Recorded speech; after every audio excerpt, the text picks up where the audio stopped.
বর্তমানে জলসার সবচেয়ে জনপ্রিয় ধারাবাহিক কথা, কারণ ধারাবাহিকটি জলসার সকল ধারাবাহিকের থেকে সবচেয়ে বেশি টিআরপি দিয়ে চ্যানেল টপার হয়ে আসছে লাস্ট কয়েক সপ্তাহ ধরে। ধারাবাহিকে কথা এপিসোডটি খুব অল্প দিনের মধ্যেই দর্শকদের পছন্দের তালিকায় জায়গা করে নিয়েছে। তাই তো শুরুর কয়েক সপ্তাহ পরেই স্লট দখল করে নেয় কথা। কথা ধারাবাহিকে কথার চরিত্রে অভিনয় করতে দেখা যাচ্ছে জনপ্রিয় অভিনেত্রী সুস্মিতা দেকে। আমরা সকলেই জানি সুস্মিতা দে রিয়েল লাইফে অনির্বাণ রয়ের সাথে বেশ কয়েক বছর ধরে সম্পর্কে জড়িয়েছিলেন, কিন্তু লাস্ট কয়েকদিন হলো তাদের মধ্যে সম্পর্ক ভেঙে যায়।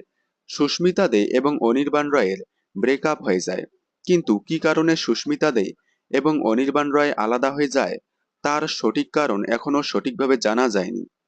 টেলিপাড়ার গুঞ্জন, অনির্বাণ রয়ের জীবনে তৃতীয় ব্যক্তির আগমনে তাদের সম্পর্ক ভেঙেছে। এছাড়াও শোনা যাচ্ছে সুস্মিতা দে অভিনেতা সাহেব ভট্টাচার্য অর্থাৎ কথা ধারাবাহিকের এভির সাথে সম্পর্কে জড়িয়েছেন।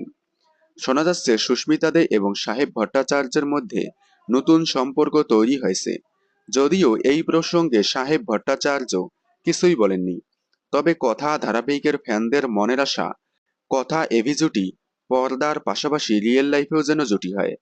আপনারা কি চান সুস্মিতা দে এবং সাহেব ভট্টাচার্য দুজনে পর্দার পাশাপাশি রিয়েল লাইফেও জুটি হয়ে থাকুক? কমেন্টে জানাবেন।